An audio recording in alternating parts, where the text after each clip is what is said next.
शुरू अल्लाह का नाम लेकर जो बड़ा मेहरबान निहायत रहम वाला है। ए नबी, ये किताब जो तुम्हारी तरफ वही की गई है, इसको पढ़ा करो और नमाज के पाबंद रहो।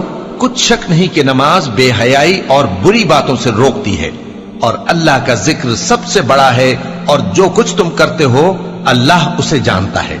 और अहले किताब से बहस न करो मगर ऐसे तरीक से कि निहायत अच्छा हो।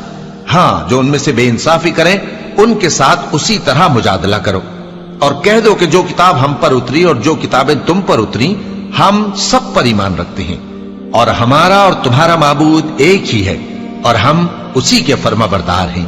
और इसी तरह हमने तुम्हारी तरफ किताब उतारी है, तो जिन लोगों को हमने किताबें दी थीं वो इस पर ईमान ले आते हैं और बास इन मुशरिक लोगों में से भी इस पर ईमान ले आते हैं और हमारी आयतों से वही इनकार करते हैं जो हैं ही काफिर। और तुम इससे पहले कोई किताब नहीं पढ़ते थे और न उसे अपने हाथ से लिख ही सकते थे।